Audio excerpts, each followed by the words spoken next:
Welcome to Subramani. I'm going to talk to you about what is an IPO. I'm not getting into which IPO you should apply and not apply. For that, I have a very standard answer. But largely, what is an IPO? Why does a company do an IPO? Well, largely, the company does an IPO because the company needs money. This is what you feel, right? Well, it's not always true. For example, when TCS did an IPO, it had enough cash to buy a bank. Then why did TCS do an IPO, or why is LIC doing an IPO? They are not getting any money. Why did Maruti Suzuki do an IPO, right? So not all of them always do it for money. So let us go to the history. Let us look at it this way. You are a sole proprietor.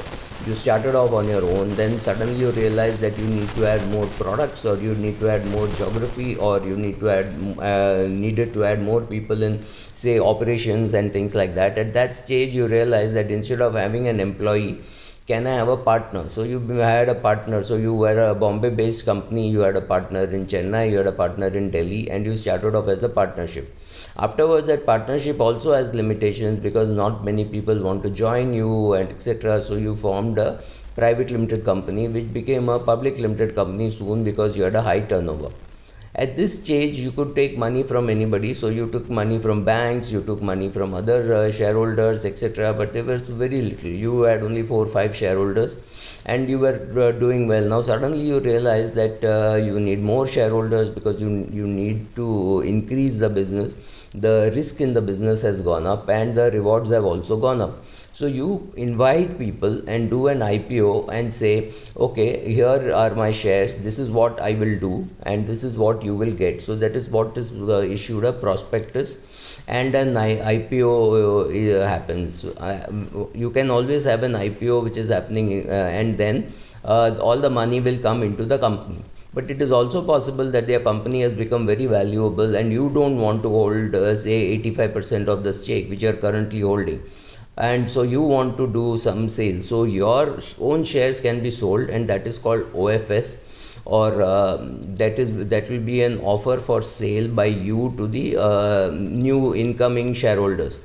They will all be issuing checks in the name of the company. The company will be getting it. Some money will go to you, and some money will go to the company. The money that goes to the company, or the issue by the company, is called an IPO, initial public offer, where the money comes into the company for the first time. New distinctive numbers are created and the shares are credited to your account.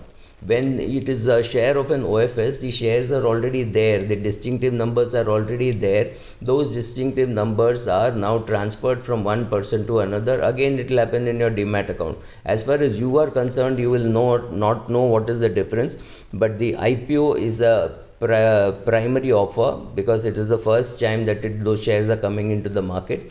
OFS is a secondary offer because it's a secondary market. Somebody else owns the shares, and now that person is selling it to you. So a company goes public and goes and tells them that look, this is what I'm going to do, and this is the price at which I'm going to give the share. Now, do you always make money in an IPO? Again, go back in history. There used to be something called the controller of capital issues. He used to tell the company, you can come at 2 rupees premium, 5 rupees premium, or 15 rupees premium. That's what. And he controller of capital issues. Then came SEBI, and SEBI said, we will not control. Anybody can come out with any price. It is for the people to decide whether they want to take it or not take it. However, the company should have a 3-year or a 5-year profit making record. It should not be a loss making company which can come out with an IPO.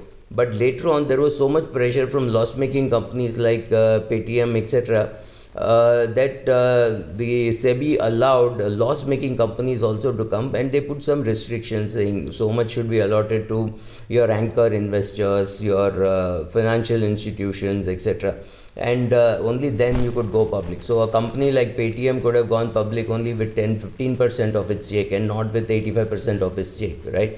If you are a profitable company, you can do a much higher stake sale, but a stake sale happened, and in case of Paytm, it was partly an IPO and partly an OFS, right, or offer for sale.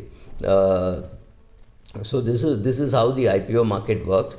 So now you will the next question obviously is, should we apply in an IPO? I have a funny answer to this. Suppose LIC IPO is coming, and on that day Putin's tanks move, there's a good chance that the number of applications will go down, right? People may not apply saying, oh, there is a problem in the world. You are investing in LIC for the next 30-40 years. Why should you be worried about what happens in the world somewhere not really connected to you in the next 3-4 days? Not something for you to worry about. Even if it instead of 4 days it becomes 4 weeks or 4 months, it should not impact. But however, the sentiment is such a thing that people will not apply if the Ukraine problem continues. So it's good for you. You have a good chance that you will get. This brings us to another thing. A good share is one which you should be able to apply and get enough quantity. Now what happens in India is the issue oversubscription can be very high. Even assuming, let us say, it is 20%, and so or rather 20 times, the chances of your getting any share is less, and you're getting some reasonable quantity is almost zero. So there is no big point in applying if that is the ratio in which you're going to get, right? So largely many people don't apply saying, even if I apply for 500 shares, I'm going to get 5 or 7 or 50 or something like that, so why apply? I'll buy on listing. Then there are people who say, let me wait for the price to be discovered by the market. Let that be a market discovery process. Now that does happen because the company does not just go public. It goes and makes an offer. It tells people, look, this is the range in which you can invest. Could we say 75 to 82 or 75 to 85? This is the range in which you can invest. If they get enough money at 85, they may take it at 85, or they may decide, oh, there's a new relationship starting, let me give it to them at a discount. So you may give it even at 75. So at what price you give depends on how much demand is there for your shares at that particular price, at that moment rather. It's not necessary. Maybe 1 week later, if the Ukraine problem is solved, people say, oh my God, why I did not apply. All those things happen. And on listing, do you always make gains? No, sometimes you make gains on listing. For example, if you had sold Zomato for 130, you will look much smarter today. However, if you had averaged, and if you had averaged again down 130, 120, 110, you could be sitting on losses. So whether you sit on losses or sit on profit depends on whether the company is good or bad, not whether you bought it in an IPO or in a secondary market transaction, right? It does not really matter. It depends on whether the company is well managed. So basically all this, I'm still not getting into whether I will apply for LIC. The answer is I will not be applying for LIC. That is because I just do not apply in IPOs, because the quantity that I get is so small that it is insignificant. So to me, it does not make sense to apply in an IPO. But you have to take your decision based on your circumstances and your financial advisor's view on your portfolio. Thank you.